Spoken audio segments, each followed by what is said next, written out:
Tori, welcome to the show. I'm so happy to have you. Thanks for being here. I am so happy to be here with you. People were not here before we started, but I didn't put together that you're the author of If I Don't Laugh, I'll Cry. And you have to know, I say that all the time, like, because I love trauma jokes. Trauma jokes are my favorite. And I always say, like, when people are like, oh my God, I can't believe you just said that. I'm like, if I don't laugh about it, I'm going to cry about it. So, Right. that is how I came across your book, is it was just like, oh, that is literally like a quote of mine. And I was like, and I love memoirs. Memoirs are like my favorite category. Well, that was like such a sweet coincidence. Yeah, because we were just, she was like, she saw my book behind me and she was like, wait a second. I put it together. Yeah, I was like, wait, that's her. Yeah, it is so cool when other authors have read your book. That does feel like extra special. That just feels special. Because when you're an author, you become a little bit more picky about the books you read. Yes. Yes. And I don't know about you. Do you have a hard time reading while you're writing, or is that not a thing for you? No, I do. If I am writing, I need to kind of like, if I'm reading while I'm writing, I'm usually in the kind of topic that I'm writing in. But even in that, it can just be, yeah, it's hard to focus. Yeah, I'm a big reader, and I was really sad because, like, while I was working on my manuscript, I like couldn't really focus to read, and then I like almost was worried that I would somehow accidentally like implant someone else's idea in my book. So Exactly. I was like, I can't do this. But then as soon as I was turning my manuscript, I was like, give me the books. Yes, exactly. Yeah, I used to be a really big reader. Like, Yeah. I would read multiple books a month. And since it's hard because, like, I really believe that if you want to be a good writer, then you have to be a good reader. But when you really are writing books, it is very challenging. It's very, very And challenging. I'm like, am I a bad writer? Because I'm not reading a lot. Well, and then I think too, I mean, and I think this is more to my own insecurities, but then I remember like, because I also really love memoir and I love nonfiction, and so I would like read someone else's memoir and I'd be like, man, I really love their writing style, like really love the way this person writes, like I wish I could write like that. But then just remembering, like, I gotta stay in my lane. I just gotta write the way I write and like in my own voice. I'm not writing somebody else's book, I'm writing mine. And I feel like that's probably you went through a similar thing. Yeah, especially I think because, I mean, we haven't told these people how I grew up yet, but I grew up in the foster care system. And in that experience, my voice was very silenced. And so you're trying to, as a writer, you're trying to find your voice. And I started publishing writing at a very young age. I'm 28 now. And my first book released when I was 24, 25. And, I started writing that when I was like 22. And so I can see how other authors, influenced my work, which I think we all have that. But it is, you have to kind of walk the fine line of like, you have to find your own voice. And that can be really hard to do when people have experienced like a silencing of their voice or an impression of their voice. Well, that is a perfect transition to you giving us the Tori 101. So you kind of briefly mentioned it here, but yeah, tell us your story, who you are, what you do, and how you got to where you are today. Yes, I'm most known for growing up in and out of the foster care system. So first went into care when I was 4, was reunited with my bio mom, and then came back into the system when I was 12 and emancipated or aged out when I turned 18. And when I aged out, I didn't have a forever family, didn't have a home, was instantly homeless. Like 20% of kids who age out of the foster care system are. And I mean, my experience in foster care combined with the very dysfunctional upbringing I had with my bio mom just had a wreckage on my identity and how I saw myself. And it was just hard.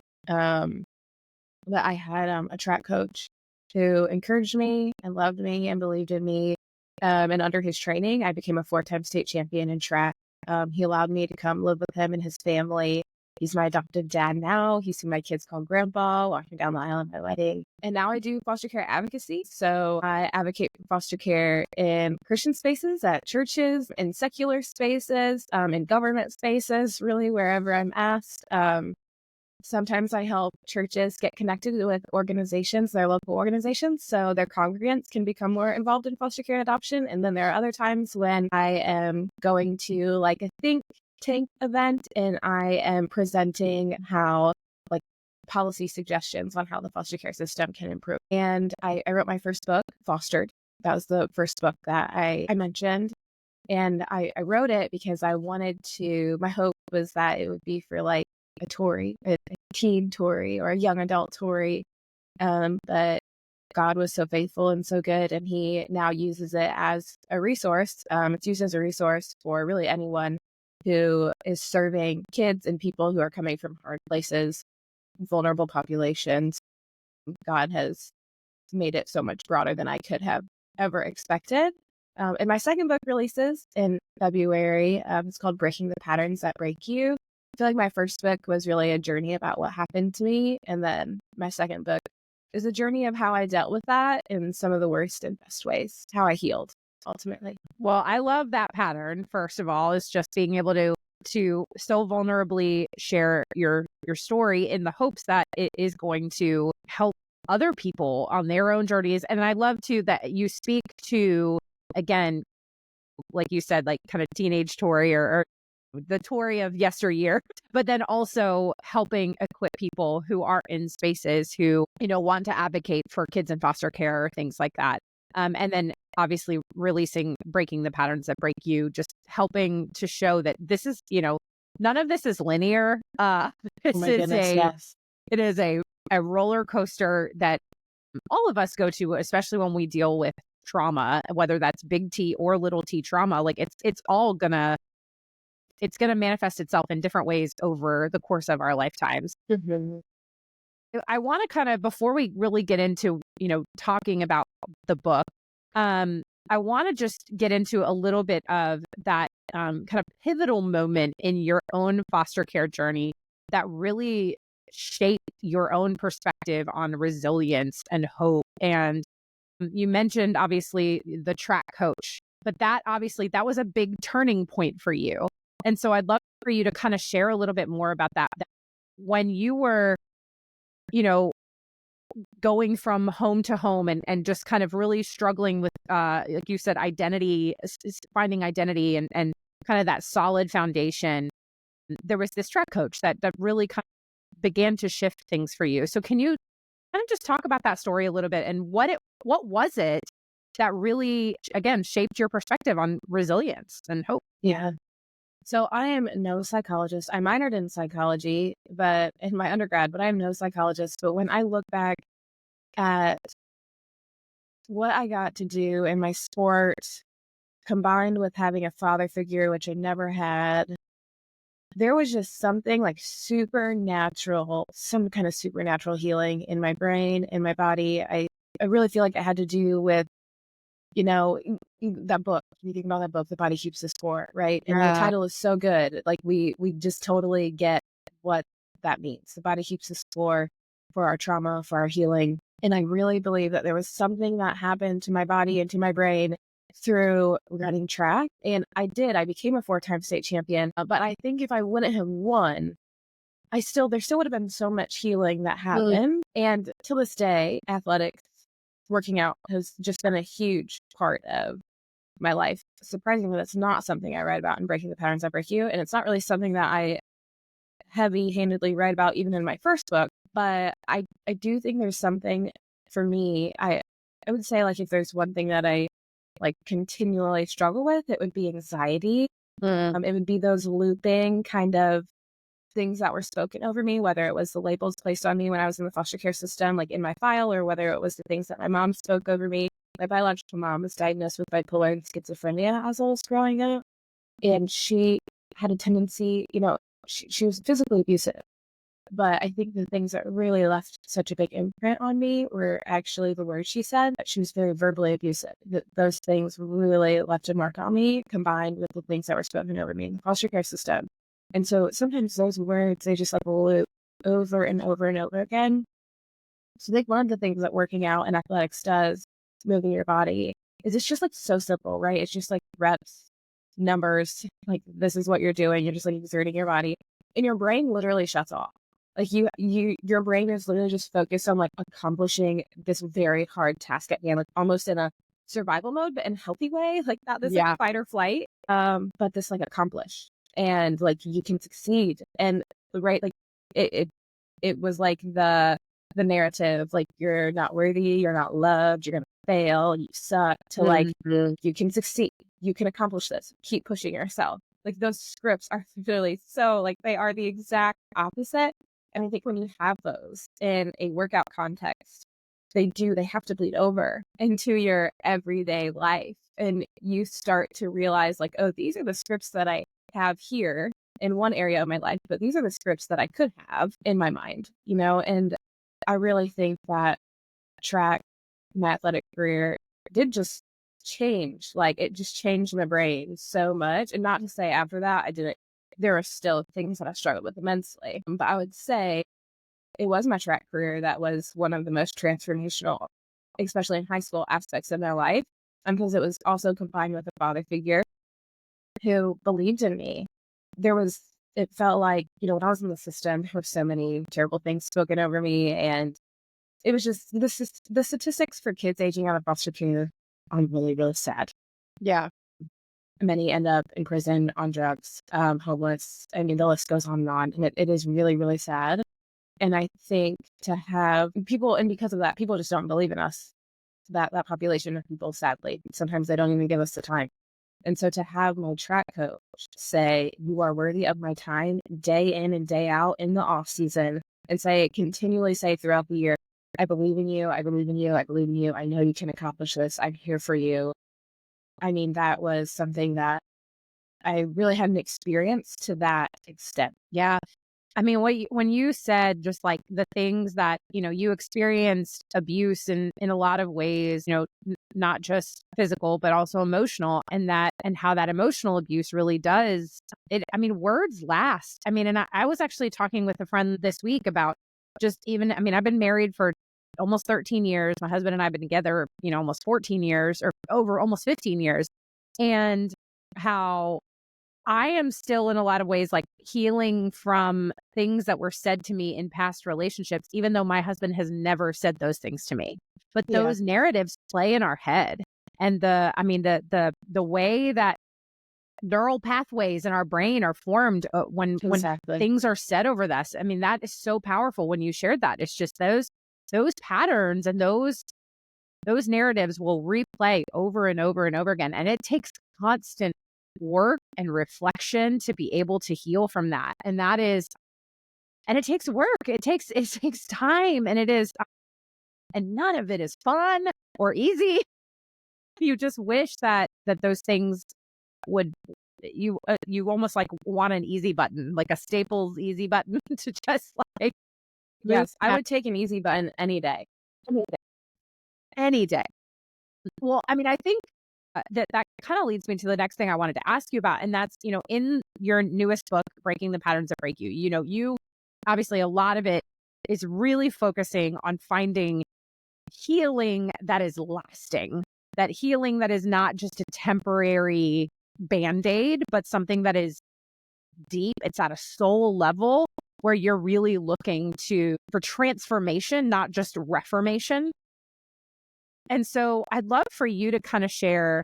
I mean, I feel like you've kind of alluded to this too, especially in your track journey, but on your healing journey, especially in adulthood, because our brains, especially as we enter adulthood, so much changes. So for you, what were kind of some of those first steps on that long-term healing journey that led to more lasting change and not the like band-aid quick fix?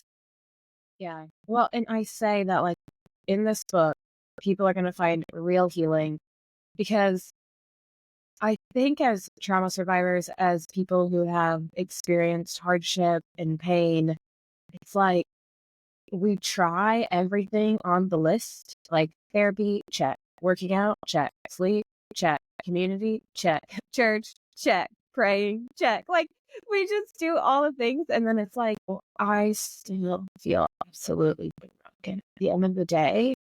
So honestly, part of the book is just saying, me too. Like that's healing, to accept sometimes like the sad version of ourselves and not to try and change her or, you know, like sometimes the most healing thing is to, when someone's going through something really hard, is like just to sit with them. And Yeah. I think sometimes we don't even do that with ourselves. We're just trying to always fix ourselves. Like we just need to be better. We just need to fix ourselves. And I think that mentality, again, there was the blessing of track. There was also the curse of track, is that like you can always be better. And like if you accomplish enough, then people will love you. Because I had foster parents who, they kicked me out of their house. But when I became a 4-time state champion, they came swooping back into my life. When I went to college on a full ride scholarship and was becoming an All-American, they started coming to my track meets. When I graduated college, they showed up.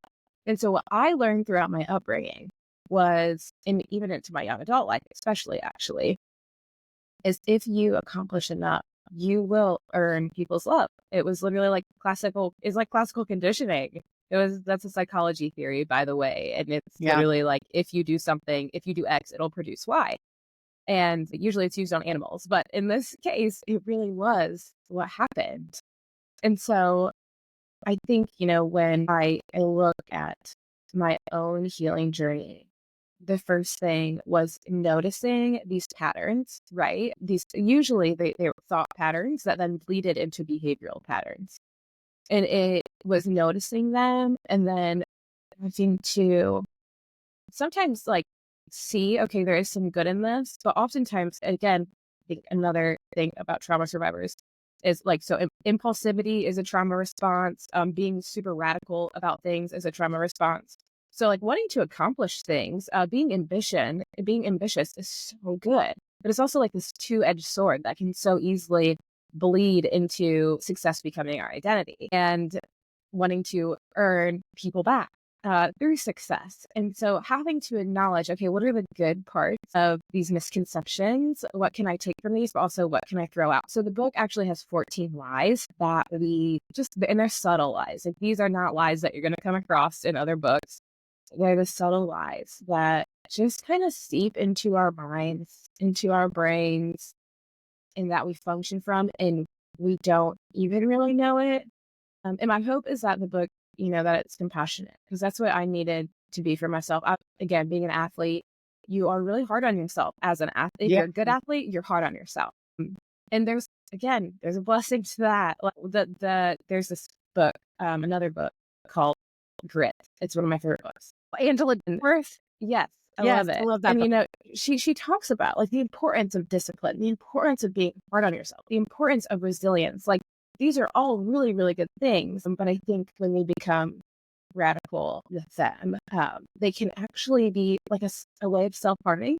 Yeah. And so a lot of my healing journey has had to be, I had to grow in compassion for myself and see where my radicalness was harming myself. Yeah. And I almost wonder, like, I'd be curious, when you began to really recognize your own kind of the harmful patterns that you found yourself in, because we know that people more often than not are unable to recognize when they are stuck in cycles of harmful patterns. Yeah. And so there's subtle signs. Like I like how you said you refer to them as quiet lies. Like what are some of the subtle signs of these harmful patterns, these harmful cycles, and how can somebody begin to address them? Yeah. Yeah, just Molly, yeah, that's such a good point. I think that's why this book is like a hard sell almost, because people don't even like, oftentimes we don't even know we are in the patterns that we're in. So my husband and I, when we got married, we were just so poor, like all people who, get married when they're super young. Yeah. And we just took up like free everything, free workout, free like luncheon, like free stuff off the side of the road to put in our house for furniture, like whatever was free, we took it. So there was this free luncheon. We're like, free food. Okay, we're going to that. And didn't know that there was going to be a speaker there. There was a speaker there and he talked about trauma. And I was like, oh yeah, so you asked, like, what are some of the things that have kind of put you where you are? One of those things is that I actually started therapy at a very young age. The judge, when I was in foster care, he actually mandated therapy when I was 12 years old because he said, like, what you've been through, you have to go to therapy. And so they mandated therapy as a part of my case plan. And that is definitely one of the things that I started to process so much of what I had been through at such a young age. And I just learned, like, at a young age, how to process, how to journal. And that was a great set to me, a great benefit to me. And so we got to this luncheon and I'm like, yeah, I've heard it before. Like, I'm kind of like rolling my eyes. Then the presenter, she said, that those who grow up in dysfunction and abuse, are 2 times or 3 times more likely to get into relationships with people who are dysfunctional, who are abusive, who are hurtful. And that's any kind of relationship. That's our friendships, our marriages. Oftentimes we only think about that in terms of marriage, Right. but it's anything. And for me, so I was in very dysfunctional relationships when I was dating. And then when I got married, I should say in college, my first year of college, I went to go run track. I did not necessarily go to college for an education. I was like going to college to run track. And so I didn't really think about, like, is this a good school? I just I only cared about the coach. I cared about the program.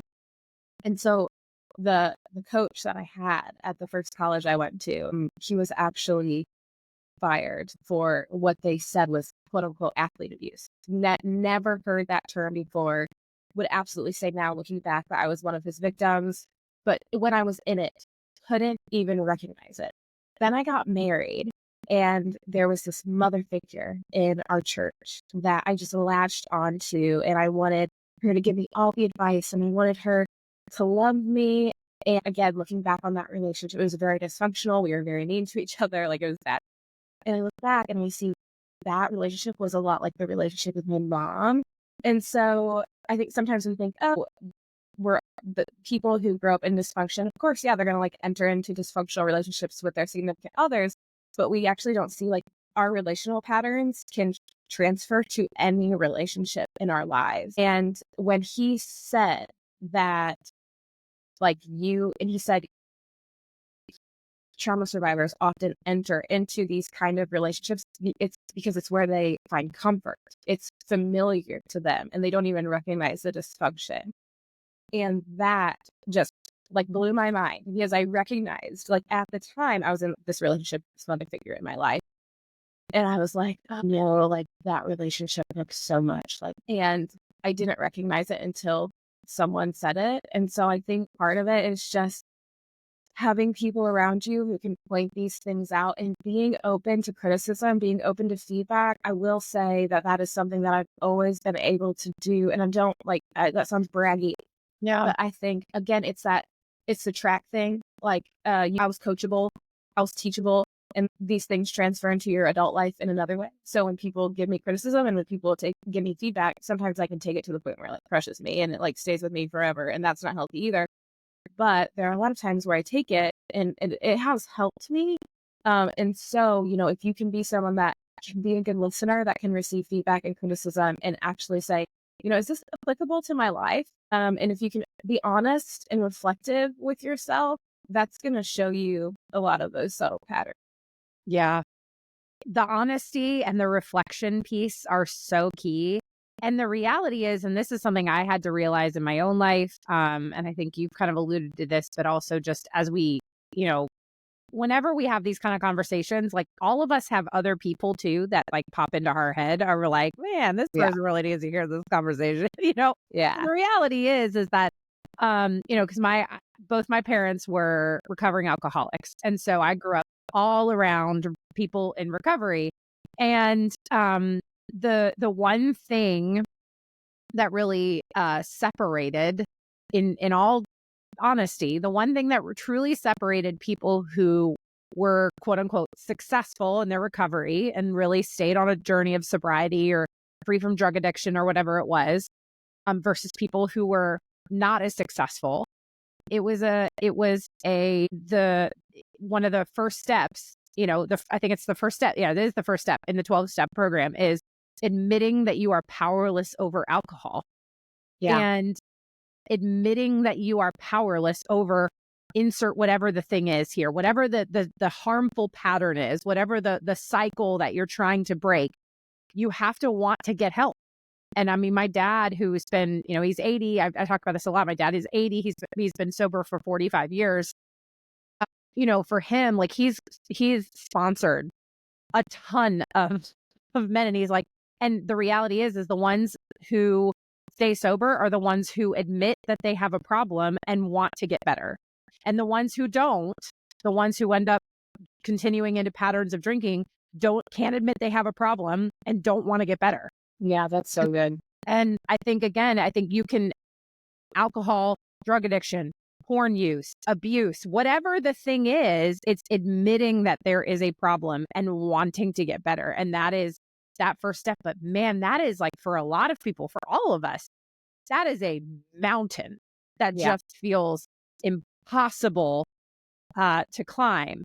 But I think this actually segues well into the next piece that I really wanted to touch on. And that is how you regularly talk about inviting Jesus into this process. And that can, especially for people who are not coming from a faith perspective, that can feel really like, I don't know about that. But that the reality is like the power that Jesus provides, and how one thing you talk about in the book is how God is like constantly rebuilding us into palaces rather than cottages, which I just love that imagery. But I'd love for you to just kind of touch on that. Like, what does that look like to invite God, invite Jesus into this process and allow him to rebuild you, to make you into something new? Because that feels so vulnerable. So when I was in college, there was this girl, her name was Alexis, and she was like popular and she's beautiful. The boys loved her. And I just kind of looked at her and was like, oh, she's just perfect. And she was on my track team. We were really very close because I felt like our lives were so different. And I just created this really big wall. And then I found out that her dad was an alcoholic, that her dad had actually, so her dad was an alcoholic throughout her upbringing. And then finding that out, we became friends. So I was like, oh, okay, I can like you. You've been through something hard, me too. And then her dad sadly passed away. He was trying to get sober, but like on his own, which I had no idea that was something we could pass from at the time. That was crazy to me. And I quote unquote worked as this person who watched the weight room when I was in college. I just did homework. I was supposed to be watching the weight room. That's what all of us did. All of us who had that job, we just did homework, even though we were supposed to quote unquote watch the weight room. I don't know. Anyway, so I was doing that. I was watching watching the weight room. And Alexis came out of her class and she was just weeping. I knew that her dad had passed away. And she just like, fell into my arms and she was just bawling. And I told her, I said, Alexis, you just need to trust God. And she said, Tori, my dad just died. And my heart just sunk. And I knew that it was not the right thing. I knew that was not what I was supposed to say, but it was just what I heard other ministry leaders say. It was what I heard like the really godly people say. I didn't know it was the wrong thing. And then I just didn't say anything for the rest of our time together. I just held her and she just kept crying. And it was something that stuck with me. That story will stick with me forever because I knew that I said something that was maybe theologically right, but not pastorally right, or not love your neighbor right, you know? And I think sometimes we don't let God in, we don't let Jesus in because I use the analogy of a house in my book. And I think that sometimes we don't let him in because we have this perception of him that he's just gonna like shrug his shoulders and say, just trust me, right? Like our home, it's like wreckage, the home that we feel like we are living in within ourselves is just wreckage. And there's so much damage because of what people have done to us and maybe some of the things that we've done. And we think that Jesus is coming in and just slapping a Band-Aid on it. But really, that's sometimes what his people do, but that's not who Jesus is. And so I think we just need to change our perspective and understand that like God is coming in and he wants to truly repair the home. He wants to make us a safe house, because he wants us to be a safe place for other people. And ultimately, because he is, like, the Psalms actually say, like, that God is our safe house. And so he wants us to reflect that, because he also wants us to understand that that's who he is, and he wants us to feel safe within him. And so I think really we have to just change our perspective and see God for who he truly is, which is not a band-aid slapping God.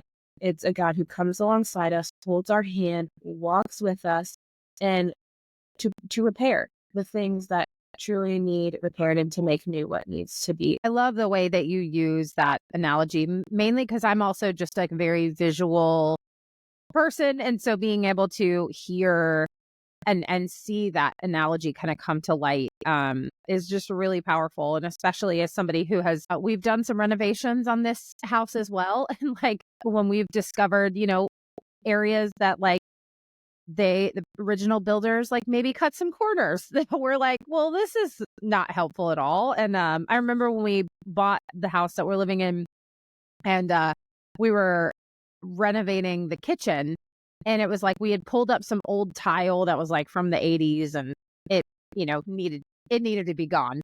And we lifted up that tile, and underneath the subfloor had completely rotted away.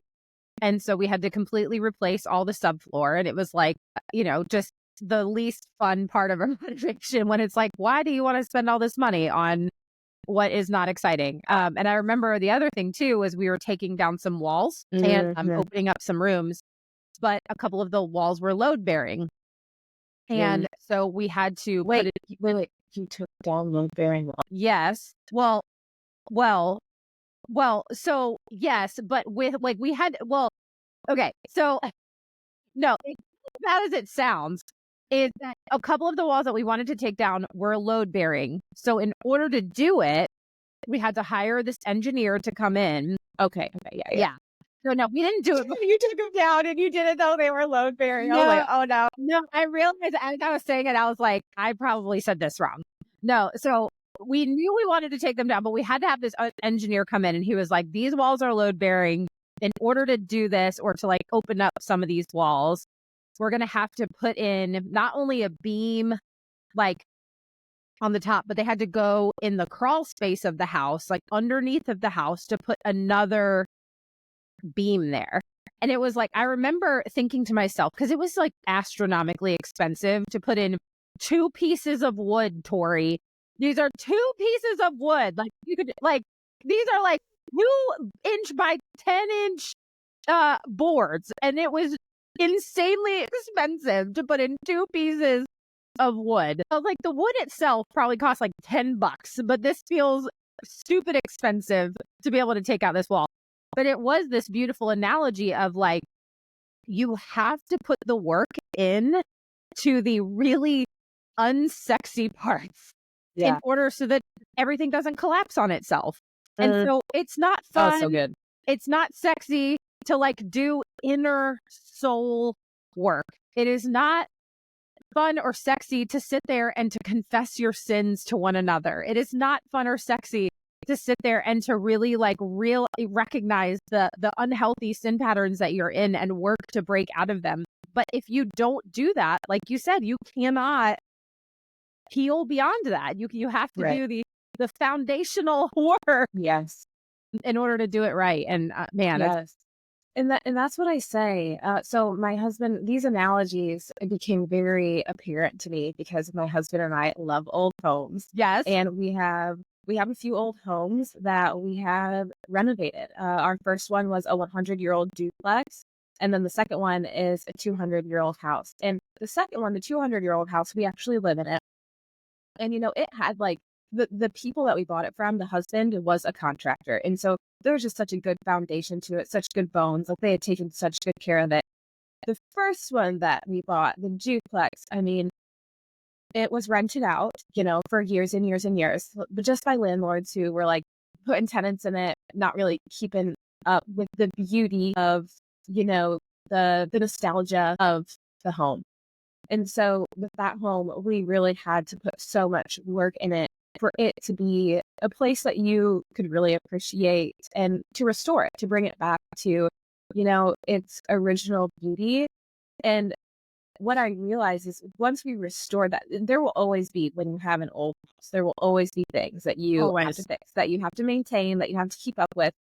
But because of the beauty of those homes, like we wouldn't tear them down, we wouldn't throw them away. And right, same thing for us as like our past selves, the people we were when we were growing up. Like it's not to say like, oh, just throw that person out. Like those ideas or those things that you went through just become something new. The idea is that actually those things they teach you and they help you become, who Right. you are. There's still value in them. But at the same time, we have to recognize that those old patterns, like trying really hard to earn people's love, uh, doesn't always transfer. Yeah, it was my survival mechanism when I was a kid, and it worked really well for me. But it doesn't always transfer very well when you're an adult in public facing ministry, or when you're a mom trying to take all this different mom advice, and some just ain't it. So yeah, it's really just saying like, some of these things worked and some of these things are still working, well, some of them aren't. And then once we have that foundation right now with that duplex, it's a foundation. So moving forward, we'll always have that maintenance, but it'll never be as hard as it first was. And so when we do that foundational work, everything gets easier from there. And I read this article, Molly. I didn't like it. It said the article was like, what was the name of it? It was like, if you avoid your triggers, you're not healed. And I was just like, "Bleh." I just didn't like that because the reality is like, if you are a former drug addict, we wouldn't tell a former drug addict, like, go to your local dispensary. We wouldn't tell a former alcoholic, like, go to your local bar. It's like the same is true for people or for relationships or other triggers. Like if someone struggles with codependency and like addiction to Yeah. relationships, we wouldn't be like, go enter back into that very dysfunctional relationship. And so, as that, like, that is foundational. And I think sometimes we can be so, like, these self-help books, like that my book would fall into the genre of, they are just so harsh. They're just so hard. They are not filled with compassion. And it's like, we just need to be a little bit more gentler with ourselves and see that, like, okay, the foundation that I've built is actually better than what I thought it was. And we do that by looking back, not at, we do that not by looking at someone else's healing, but we do that by looking at, the people we were, the person we were 5 years ago, the person we were 10 years ago. And then when we do that, we see that we've actually come a really long way. We can be compassionate with ourselves and we can be more cautious to not step into these harmful places, these dysfunctional places, and that's what keeps that foundation firm and strong so that it's easier to heal. Yeah. Yeah. Man, that's so good. Well, Tori, man, I have like 20 other questions I wanted to ask you, and I know we're running out of time, but there was what I would like to end with is for you to speak just kind of briefly to two groups of people. And that's one, people who are maybe in the support role for someone who is breaking out of these patterns, or you know what I mean? Because like the reality is like, yes, there's a lot of inner work and there's a lot of work that has to be done alone, but a lot of this work is done in community as well. Right. And so it can be Yep. hard for people who are walking alongside or coming alongside somebody who is doing some serious inner work, healing from some trauma, all that kind of stuff. So I would like for you to speak to those people about how, just your advice, your thoughts on how to best do that in a loving, gracious way. And then the other group is just the people who are currently like in the midst of it and feel like they want to just throw in the Yeah. towel. So I would love for you to just I think that'd be a beautiful way to end. Yeah. To the support people, I would say, I want to say just like watch your shallow maxims, like watch those quick fixes. Like I told Alexis, just trust God. We do that as a church way too often, and we don't recognize how truly hurtful it is. More than people need advice, some people need someone to sit with them, walk with them, listen to them. My mother figure, who I do talk about in the book, her name is Tanya. And she is not someone who gives a lot of advice, like at all. but I've sat with her for many hours and talked, and she's just such a wonderful listener. She's helped me process through a lot of things, and she asks good questions Yeah. that then help me, again, continue to process and bring about the right good answers as I'm working through these hard things. And so be a good listener, even more than you're a good advice giver, and be a good question asker. Jesus was a good question asker. According to the Yeah. Gospels, I think he asked it was 300. I might get these numbers wrong. I think Jesus asked 307 questions, and he only answered 3 of the 180 questions he was asked himself. And so I think, Jesus was a good question asker, and so we should be good question askers too, especially when we're walking with people who have a lot of questions, who are still working through hard things. And what I would say to the people who want to throw in the towel, and I'm gonna, oftentimes we'll say throw in the towel, and we think give up and go to sleep. But something that I talk about in my book and I want to say it here because I think it's just not brought up in Christian spaces enough. I bring up suicidal ideation. I talk about how I have struggled with suicidal ideation from a very young age. And so people who really want to throw in the towel, I would tell you that your life has purpose. There's a beautiful plan for your life, that God loves you, and that for you to stay here very well may be the thing that someone else needs. It's so simple, it's so hard, but you really just have to keep pushing through and get people around you who love you. I think one of the biggest lies that we believe is that we're not lovable, that we're not loved, because we have experienced people not loving us in the way that we thought they should, or really, we experienced people who were supposed to love us harm us. And so my advice to you is to continue to fight to find your people who truly love you and who can speak words of life over you, because your life has value and you are truly lovable. Tori, that's so good. Thank you so much for being here. I just love your heart and the work you're doing, and especially just your advocacy work for the foster care system. We are not foster parents yet. I don't know. If God's opening that door, but we have a lot of friends at our church and who are, and so we always try to support the foster families, and just So good. because it's hard, holy work. And so, you know that more than anybody. So thank you so much for everything and for being here. Thank you for having me, Mom.